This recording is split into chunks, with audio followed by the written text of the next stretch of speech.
Hello, YouTube. This is the Galley La Podcast, and today we are going to be reviewing One Piece Manga Chapter 1152, An Awful Day. I am Akainu Fanboy. The other guy is Geboss. Please like and subscribe. If you have not, leave your comments below. Leave your thoughts on the chapter and thoughts on our review. So, we have the Yamato cover story continue. Trash. Terrible. Yeah, let's any skip thoughts? over. No, not really. We have a lot Okay, more to talk okay. about with this chapter.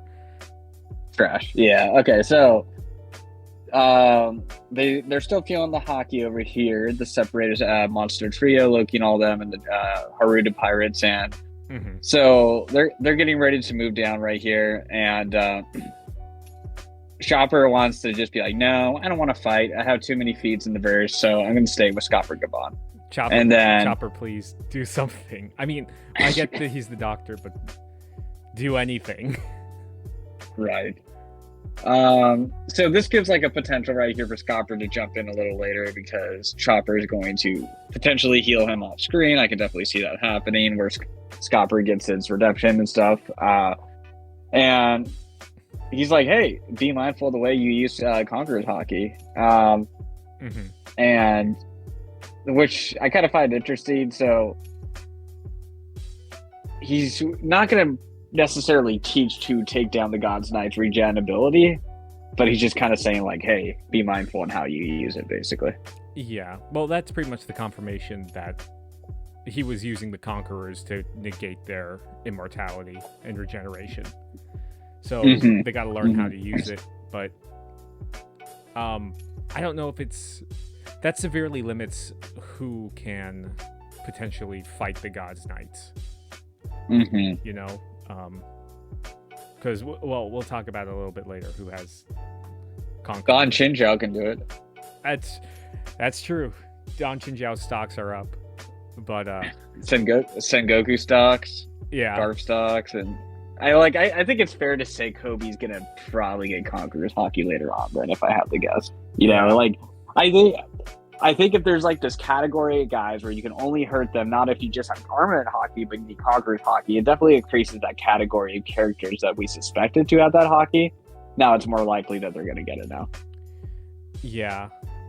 Before we get too deep into it, I just want to have my little gripe against this, because for me it feels like if you've watched Dragon Ball Z, it feels like the beginning of the Android saga when like only the Super Saiyans could go up against the androids because no one else was strong enough to do it.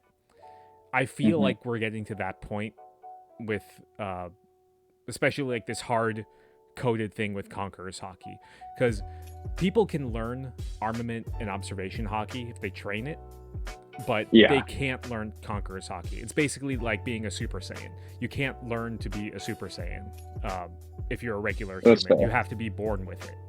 So, I don't know. I feel like that kind of limits like the Straw Hats getting involved in a meaningful way, you know? Yeah, and I think... So can we like resume the rest of that maybe a little bit? Actually, wait. I mean, I think that's a good segue into this, where because this is a good way to just talk about this topic. Scopper's like, there's another in your group who uses Conquerors Haki, and then Sanji's like, is it me? Is it me? Yeah. And he said, you, their swordsman with body, seems to be growing accustomed to it. So I think it's interesting because Sanji's like, I knew it with how things were going. Masa and Jibe were about to usurp me. And he's like, so, and then you have this funny exchange where Zoro's like, I have Conquerors Haki? Zoro too stupid to realize that he has Conquerors Haki. He's too busy. He's too busy naming himself the King of Hell. Yeah, and even Luffy like recognized it too. Yeah. So, I kind of like what I find interesting. We don't really see. So we see Sanji against him. Hey, old man, what about me? Scopper doesn't say no, really, and then you just see the shot of Sanji to the left of Loki, where you just kind of see him a little angry or like focused, but we don't really see any context further aside from that.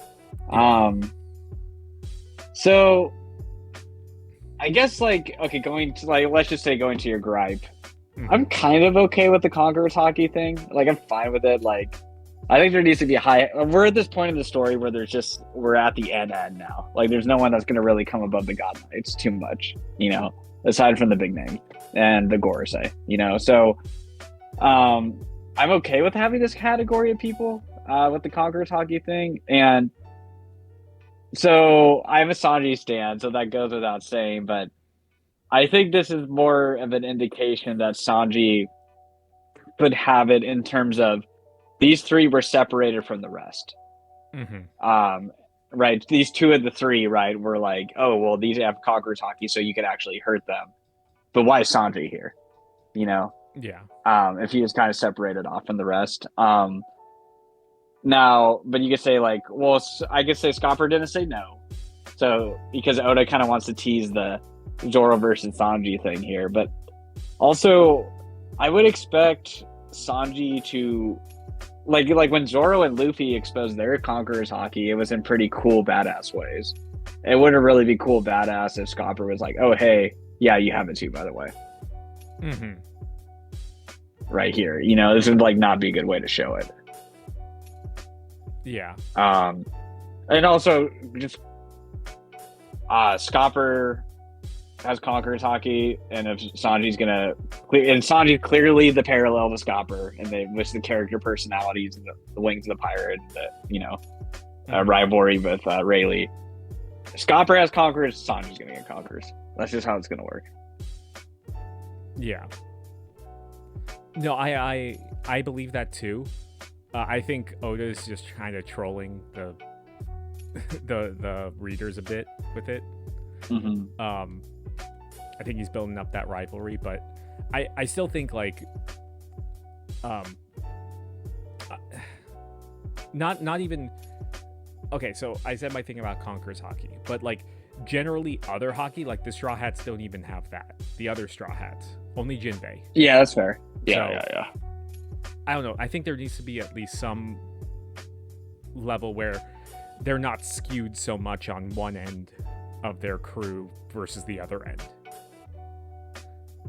Yeah, because I think Nami's like the only one with like a really busted ability with Zeus. Mm-hmm. I guess Jinbei's strong. Like he's good, but yeah, he has that Haki, and then we have I guess Robin's been like a lot more powerful too. We don't really get to see Haki as well with her, but she was able to get a 1v1 in Wano. But I think this is interesting because like if Oda does the Conquer Haki division with the Monster Trio, it's definitely like this is like the push away from Jinbei, like the clear dividing line, basically. To solidify the Monster Trio. Yeah. And I mean, I think Jinbei mainly got his higher bounty because he was also a warlord who joined up with Luffy. So, but yeah, I do think that Sanji's gonna get it. But I mean, we also get the confirmation that that Loki has conquered. Well, I think we knew that Loki had Conquerors Haki, but he said that he he can use his powers to fight him before, because he says he's the only one who's faced them before, and he knows that he can beat them. So that might tie into what we see later on in the chapter. But yeah, Loki wants to go with them, and then Haruden says, "No, we can't trust you." And then Luffy invites him to join the crew. So what do you controversial think? Yeah, what do you think about that? Well, I think Zoro makes the worst person makes a great point. Meme. Yeah. He can't fit on the ship. I mean, realistically, yeah, I think that's a major thing. Well, also, like, if he has a devil fruit, he can't be in the ocean either. Mm-hmm. Yeah, but so what do you do with that? Mm-hmm. I mean, honestly, this is more of an invitation than Yamato got, and people were poaching for Yamato more than Loki. But I wasn't for the record. I mean, I think that Loki has like a higher chance of joining like the like as a Grand Fleet commander compared, because we honestly see Loki in the mural, so we know he's gonna ally with Luffy in some way, but I don't think he's gonna be a direct like crewmate. Well, so I think one of the main points I was saying with Yamato couldn't be on the crew is because there was a good shot that she was stronger than Zoro and Sanji, basically, you know. And I think there's way more of a shot than Loki potentially being stronger than Sanji and Zoro too. So yeah, I'm gonna reuse that argument here, you know, because Oda's like finally like solidifying the monster trio again. It'd be weird to bring Loki in. And then Sanji makes a good point too. Like, just a realistic thing. It's like, how's he gonna feed Loki? Yeah, there's not enough space on the ship. It's a hard enough time feeding it Luffy. Yeah. Oh, totally. Like, so like I don't know. Yeah, I didn't really take it too seriously there, but one quick thing before, I know we were kind of like talking about that topic, but. Do you think Sanji's going to get the Conquerors Haki in this arc? If so, what would be the trigger for it? I don't know. That would be an interesting thing. I can't think off the top of my head. Maybe like if Nami was in danger or something, because I'm trying to think. So like, we didn't. So Luffy kind of showed his Conquerors. Mainly off in Amazon Lily. That was the first time, right? When he was upset about and protecting the frozen girls who helped him. And then like rescuing Ace and everything, and I think he showed it like with Impel Down with the wolves. So it's mainly like protecting stuff. And I can't. Same with Zoro too. Right. Well, I'm trying to remember when Zoro did his. Was it Sabaody? Well, I mean, wasn't the indication was that Sabaody initially? Actually, no. I think that was kind of a BS thing that people read too much into it, and then so it would have been more of Wano, I think. Yeah, Wano when he fought Kaido, which was another protecting thing. So. Yeah. It could potentially be with. Like if he fights Summers, because Summers is also kind of like this like twisted, he's always talking about love also. So I mean, everyone's kind of chained up with Summers' thorns right now, so I think that would be an interesting clash there, where he has to protect the crew or something. I always thought it would be kind of early, but like back in Whole Cake, I thought there was a chance where it would have been revealed there because of the high emotional anxiety he was going through, you know? Because like with Ace, when he triggered it, it was like in a high emotional stress environment too, you know?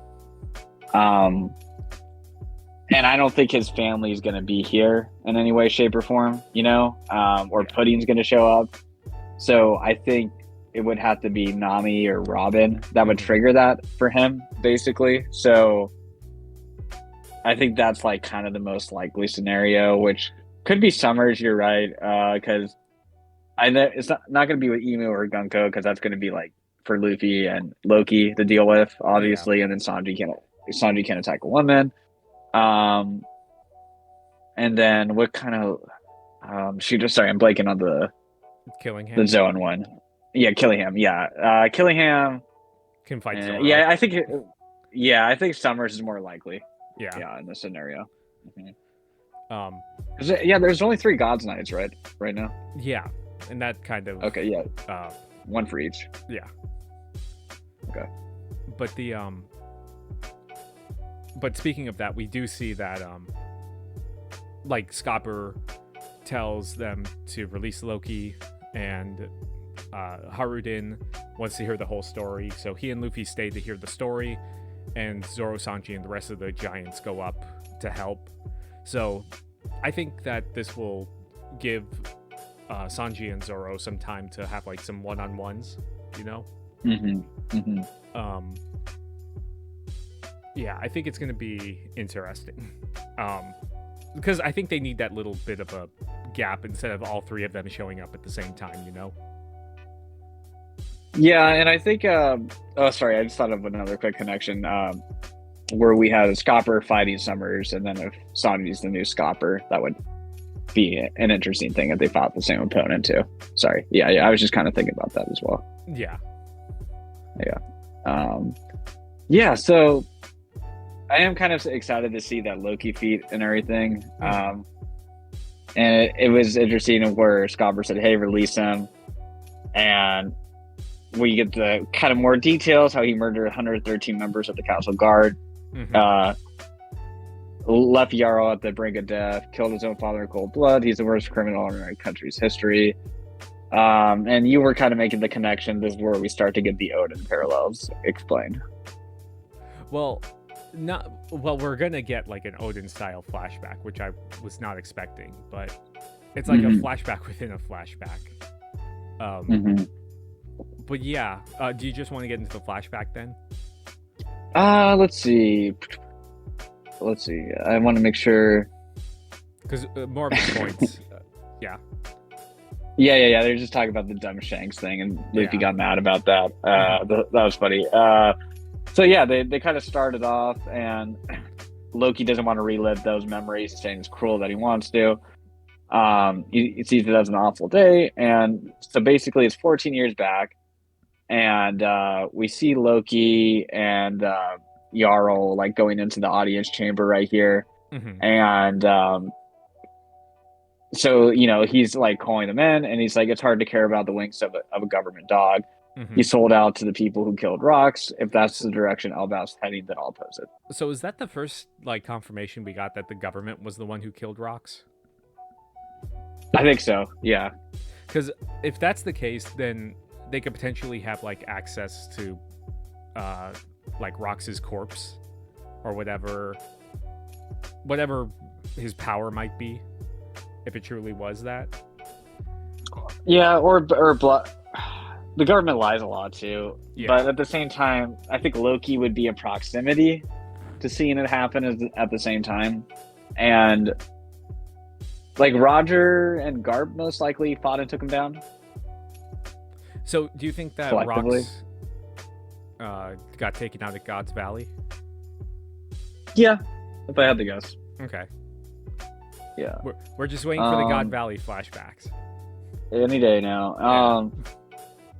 So, and he's basically saying that his father is doing the government's whims too, which is another indicator right here too that this goes back to what Emu was saying, that he thought that like the dad was going to work with them and everything like that. So I find that kind of interesting. And then obviously we get another panel with Jarl,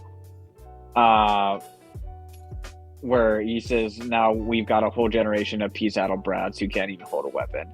So Loki's still angry. So is he linking that as a cause of his father, that we have a whole generation of peace-addled brats? Yeah. Okay, gotcha. Yeah, that's what Harald was. He was against violence and stuff, so he wanted them to learn more. I think that's why they wanted to go to the school and everything, and that's why Colin is like the only one that truly embodies the spirit of a giant warrior. Yeah, and right, and so they're kind of like going back and forth arguing about that, where Jarl wants his kids to know peace, and then he's like, no, you gotta whip him into shape. So there is kind of like a great irony here, like where you have Emu and Loki's father for peace, and then you have Loki, who's appearing to be a good guy, not wanting peace. Well, I think that it's some sort of manipulation on Emu's part to get control of the giants. Right. Because we'll talk about it later on in the chapter that Harald was in Merijois at one point. So yes. But yeah, I want to talk about that a little when we get to it. But yeah, then we go into the throne room, right?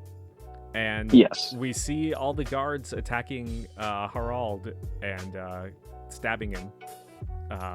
So Yes. what do you think of this? Because this kind of recontextualizes what's happening with like, because they said like Loki was the one who killed him and killed all the guards. So this looks like it's painting it more in like self-defense type thing. Yes. It's interesting how he's silhouetted though. Yeah. I mean, it could potentially be like the Domi Reversi thing, where Harald was turned into a demon. And that's why they killed him, and then Loki took them all out. But why? I guess why would Emu turn into a demon if he was already doing what he was saying? I don't know. It's the big question. Yeah. Because Emu articulated it to the effect that Loki messed it all up. Yeah. Right. And Loki's already saying that his dad is doing what the government wants him to do. So, yeah, it doesn't seem to make too much sense from what I can tell. Yeah, there's and something... I do want to say what... I was just going to say there's something we're missing. Because, okay, this is one point I do want to bring up, but this is me maybe coping and not wanting him to just be another carbon copy of Loki. I'm sorry, of Odin. But like, why? Like, what makes Loki Loki? What makes him like how we traditionally understand the character of Loki to be? How come he hasn't shown any mischievous things yet? He hasn't done one mischievous act this entire time. Yeah. So what if he's lying about this flashback right now? I mean, how is he lying about the Scopper and Shanks parts that he's not there for? I mean, how would he even know that, even if he wasn't lying, though? Yeah. I don't know. I think what we're seeing is objectively what happened. So, I mean, I can grant that. I'm just wondering, where's the mischievous liar part of him going to come in? Yeah. It does need to play some role, but yeah, I'm not sure where. It could because we haven't seen him once. Yeah, it could be relating to his devil fruit. But because we do see him, I think we see him getting his devil fruit in this chapter. But yeah. Yeah, so basically, like you say, we get the Shanks and Scopper, and basically they have a shared bath in about 3 or 4 years, and then he's like, no, it's been 10 years since the captain died. And so, yeah, we see a little bit of an aged Scopper, but he definitely looks a lot younger compared to now. So, yeah, so it's been a while. And so he wanted to be a carefree pirate buggy, and he's trying to get some information from Scopper too, and they do make that reference with Little Garden and Dory and Bragi too. So, yeah. Well, that's all pretty cool. Yeah, I like the little aside with wanting to be a pirate with Buggy. Thought that was interesting, showing their friendship. But I think what we really need to talk about is the Rat Shanks agenda. Yes. Back in full force now. Let's go. I sold too early on my stocks of it because I thought the Shamrock thing solved it. But wouldn't it be amazing if it actually was Shanks at the Reverie? The one saying possible. That he needs to talk about a certain pirate. It's possible. Oda introduces his twin brother only to have it be Shanks originally. That would be hilarious. But, yeah. But yeah, because we see that Shanks on his missing arm has a tattoo, and you and I have kind of looked at some of the symbols for like the world government stuff. It kind of looks like a world government symbol with like a circle around it, which also kind of looks like the God's Knight symbol. Yes. So potentially he could have been part of the God's Knights. I need to go back and reread Shamrock's stuff because I I think someone said that at one point Shanks did go back to Mary Joie, which we see later on. Just skipping ahead a little bit, Scopper saying, "Do you know Harald? He's the king of Elbaf. The people think of him like a god." Yeah, I met him at Mary Joie. We got along all right. So Yeah. and he says we couldn't speak freely in the Holy Land. But so Shanks was at Mary Joie at some point. Mm-hmm. So what was he doing there? How did he meet Harald? Why was Harald there? Because we know he probably wouldn't have been part of the Reverie, because Elbaf is not associated with the world government. Yes. So there's a lot going on just in these couple pages here. Yeah, so Shanks could still have access to the Reverie. One thing I do want to point this out for the record, I just thought about this. Mm-hmm. I think the same voice actor for Shanks in the Reverie is the same voice actor for Shanks. What do you mean, for Shamrock? Allegedly Shamrock. Yeah, I know they did that in the English dub. But they did it with the Japanese, I'm pretty sure, too. Yeah. But, I mean, he could just be playing dual parts, but I think it would be interesting if, when Shamrock is introduced, he has a completely different voice actor. Yeah. But yeah, PSYOP, bro. Yeah. But that, it does throw into question, like, if this tattoo, because we know that the God's Knights have some sort of, like, abyss symbol on them. Yeah. That give them access to the abyss powers and everything. So do you think that it's this tattoo that would be on there? And if so, if Shanks willingly lost his arm at that point, like he was tied to it, and he willingly That's an interesting point. That's arm. a really interesting point. Yeah. That's really interesting. Yeah. Yeah. Because that would make a lot more sense, and that would play. And that would go all the way back to chapter 1. Mm-hmm. That's crazy, actually.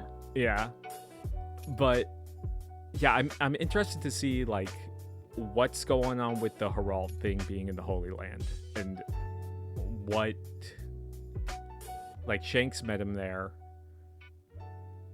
and he does. Shanks does seem to know something, because he said, now that we're both in this country, I really want to talk to him before it's too late. So, yeah.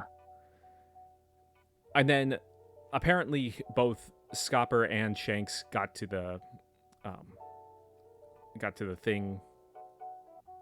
castle, because earlier I think Scopper said we might not have the whole story when we got there.